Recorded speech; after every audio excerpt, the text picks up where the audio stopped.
Hello everyone. आज हम लोग अपनी लाइफ की स्टोरी पढ़ने वाले हैं। लाइफ की स्टोरी।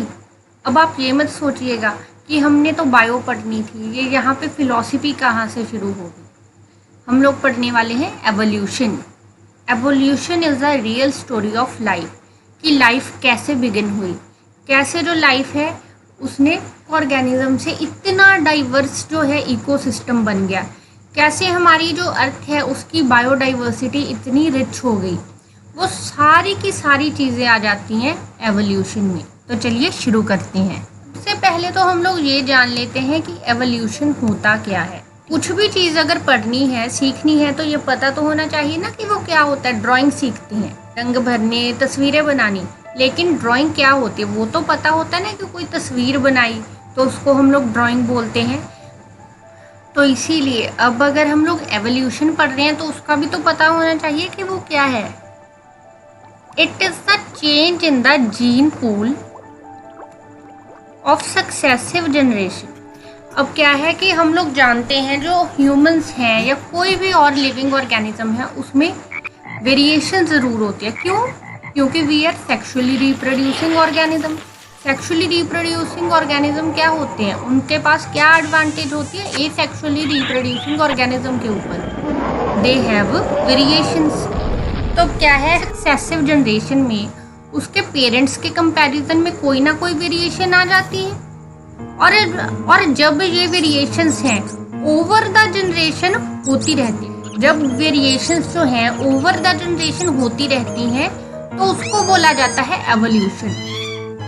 देखिए इसमें क्या होता है कि पेरेंट्स थे, पेरेंट्स के ऑफस्प्रिंग हुए, उन ऑफस्प्रिंग्स में थोड़ी सी वेरिएशन आ गई, वो अपने पेरेंट्स से थोड़े से अलग हो गए। उनके जो आगे ऑफस्प्रिंग हुए उनमें उनके पेरेंट्स से और वेरिएशन आ गई, वो अपने पेरेंट्स से थोड़े से अलग हो गए और अपने ग्रैंड पेरेंट्स से थोड़े से ज़्यादा अलग हो गए। अब जैसे जैसे सक्सेसिव जनरेशंस होती जाएंगी उनमें उनके फर्स्ट जनरेशन के मुकाबले यानी कि great great great great grand parents के मुकाबले बहुत ज़्यादा वेरिएशन आ चुकी होंगी, वो बहुत ज़्यादा डिफरेंट होंगी अपने ग्रैंड पेरेंट्स से। और अब उनमें और उनके जो great great great grand parents हैं, जो डिफरेंस आ गया, उन दोनों में जो डिफरेंस आ गया उसको बोला जाता है एवोल्यूशन। आप लोगों ने एक चीज़ हमेशा याद रखनी है कि जो एवोल्यूशन है, एवोल्यूशन जो है वो हमेशा पॉपुलेशन में होता है, कभी भी इंडिविजुअल में नहीं होता। अब मान लीजिए कि मैं हूँ, मैं अपने पेरेंट्स से थोड़ी सी डिफरेंट हो गई, ठीक है, मेरे फीचर्स जो हैं मेरे पेरेंट्स से थोड़े से अलग हो गए, तो क्या मेरा एवोल्यूशन हो गया? नहीं।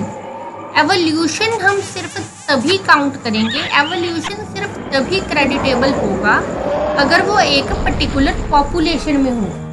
कभी भी एक इंडिविजुअल जो होता है उसमें एवोल्यूशन नहीं होता।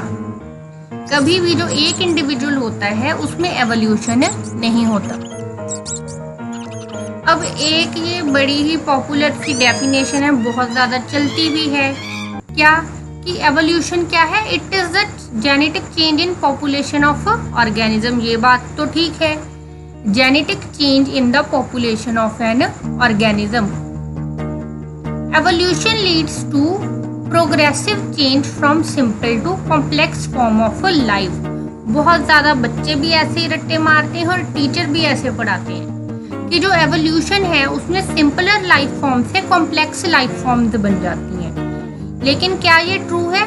अगर ये ट्रू है तो अभी भी ऐसे सिंगल सेलुलर ऑर्गेनिज्म जिनमें कोई भी कॉम्प्लेक्सिटी नहीं है, ऐसे सिंगल सेलुलर ऑर्गेनिज्म जिनमें ज़ीरो कॉम्प्लेक्सिटी है, वो क्यों एग्जिस्ट कर रहे हैं? अगर ऐसा होता तो ये तो सारे के सारे एक्सटिंक्ट हो जाते, ये तो सारे के सारे एक्सटिंक्ट हो जाते अगर सिर्फ और सिर्फ कॉम्प्लेक्स लाइफ फॉर्म्स को ही एवोल्यूशन का हम लोग रीज़न मानते। तो इसका मतलब ये जो डेफिनेशन है ये बिल्कुल ही गलत है। देखिए एवोल्यूशन का जो एम है वो कभी भी सिंपल से कॉम्प्लेक्स ऑर्गेनिज्म बनाना नहीं है। अब एक चीज़ आप बताइए, अगर हमारा काम किसी आसान तरीके से हो रहा है तो हम लोग उसको डिफ़िकल्ट क्यों करेंगे? हम लोग क्यों चाहेंगे कि हमारा आसानी से होता काम हम लोग बहुत टेढ़ा मेढ़ा बना लें, बहुत मुश्किल कर दें? तो याद रखना, एवोल्यूशन कभी भी सिंपल से कॉम्प्लेक्स नहीं होता। देखिए, जो हमारी लाइफ है, लाइफ का अल्टीमेट एम क्या है? Life is an inherent capacity that an organism possess.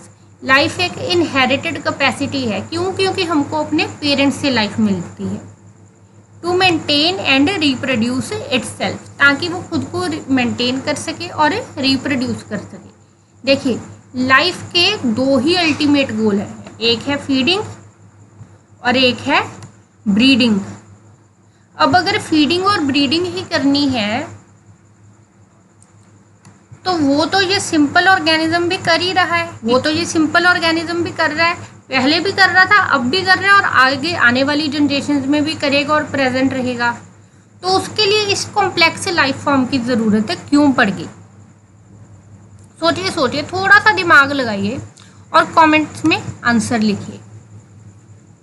अभी भी नहीं आपको समझ आ रहा? देखिए, ऐसा इसलिए होता है, एवोल्यूशन कॉम्प्लेक्स लाइफ फॉर्म बनाने के लिए नहीं होता। एवोल्यूशन होता है ताकि हम ह्यूमंस हों चाहे या कोई भी और लिविंग ऑर्गेनिज्म हो, वो हमारे आसपास कॉन्स्टेंटली चेंज हो रही एनवायरनमेंट के अकॉर्डिंग खुद को मेंटेन कर सके। इसीलिए एवोल्यूशन होता है। एवोल्यूशन कभी भी सिंपल लाइफ फॉर्म से कॉम्प्लेक्स लाइफ फॉर्म बनाने के लिए नहीं होता है। एवोल्यूशन होता है ताकि सारे के सारे लिविंग ऑर्गेनिज्म अपने आसपास के एनवायरनमेंट के अकॉर्डिंग खुद को एडजस्ट कर लें। देखिए, जैसे हम लोग लिविंग हैं, हम लोग एवोल्यूशन करते हैं, इसी तरह नॉन लिविंग चीज़ें भी जो हैं वो कॉन्स्टेंटली अपने आप को चेंज करती रहती हैं। लेकिन वो दैट इज़ नॉट एवोल्यूशन। लेकिन अब उस कॉन्स्टेंटली चेंज हो रही एनवायरनमेंट के अकॉर्डिंग हमको भी तो अपने आप को चेंज करना है ना। तो इसीलिए अपने आसपास की कॉन्स्टेंटली चेंज हो रही एनवायरनमेंट के अकॉर्डिंग खुद को चेंज करने की कैपेसिटी जो है वही एवोल्यूशन है। अब सारी की सारी लाइफ जो है वो उसका ओरिजिन हुआ कैसे? बड़ी सारी थ्योरीज हैं, ये थ्योरी वो थ्योरी, लेकिन एक चीज़ जो आपको हमेशा के लिए याद रखनी है वो ये है कि जो लाइफ है, सारी की सारी लाइफ इनऑर्गेनिक कंपाउंड से बनी। All living things are made up of non living things. जी हाँ, सारी की सारी लिविंग थिंग्स जो हैं वो नॉन लिविंग थिंग्स से बनी हुई हैं। अब आप लोग बोलोगे हैं ये कैसे हो गया? अब देखिए, जितने भी लिविंग ऑर्गेनिज्म हैं वो किन से बने हैं? सारे के सारे लिविंग ऑर्गेनिज्म बने हुए हैं ऑर्गेनिक कंपाउंड से। हमारी ह्यूमंस की खुद की लाइफ का बहुत मेजर जो हिस्सा है वो क्या है? Organic compound. वो कैसे? वो हम लोगों ने बायोमॉलिक्यूल्स में पढ़ा। बायोमॉलिक्यूल्स में न्यूक्लिक एसिड बड़े थे, वो क्या थे? ऑर्गेनिक कंपाउंड थे। हमारी लाइफ को कितना इफेक्ट कर रहे थे? बेसिकली हमारी जो लाइफ है, हमारी जो लाइफ जीने की कैपेसिटी है वो कहाँ से आती है? वो आती ही न्यूक्लिक एसिड्स की वजह से। उसके बाद न्यूक्लिक एसिड्स अपना एक्शन किसके थ्रू करते हैं? Through proteins. हमारी बॉडी बनी किससे? कार्बोहाइड्रेट से, प्रोटीन से, लिपिड से। और ये सारी की सारी चीज़ें बने किनसे हैं? ये सारी की सारी चीज़ें बनी हुई हैं कार्बन से, नाइट्रोजन से, ऑक्सीजन से, फॉस्फोरस से, फॉस्फेट से, पोटेशियम से। और ये सब हैं क्या? ये सारे के सारे हैं इनऑर्गेनिक एलिमेंट। एक चीज़ बताइए, अगर आप लोग एक डीएनए ले लें, डीएनए का एक मॉलिक्यूल लिया और उसके हर एक एलिमेंट को आप सेपरेट कर दें, नाइट्रोजन अलग कर दें, कार्बन अलग कर दें, ऑक्सीजन, फॉस्फेट, शुगर सब अलग कर दें, तो क्या वो लिविंग रहेगा? क्या वो सारे के सारे एलिमेंट एक दूसरे से अलग होके भी लिविंग रहेंगे? नहीं ना। क्यों? तो इसी से हम लोगों को पता चलता है कि जितने भी लिविंग ऑर्गेनिज्म हैं वो सारे के सारे जो हैं नॉन लिविंग एलिमेंट्स की यूनिटी से बने हैं, हम खुद भी। और इसी कॉन्सेप्ट को प्रूव करने के लिए एक बहुत अच्छी थ्योरी भी है, ऑपरेंट हाइडन थ्योरी, जो कि हम लोग अब अपनी आने वाली वीडियो में पढ़ने वाले हैं। लेकिन तब तक के लिए आपको अगर ये वीडियो अच्छी लगी हो तो इस वीडियो को लाइक ज़रूर करें, अपने दोस्तों में शेयर करें और चैनल पाक पे एजुकेशन नेटवर्क को सब्सक्राइब ज़रूर करें ताकि आपको ऐसी ही और यूज़फुल वीडियोस हमेशा मिलती रहे।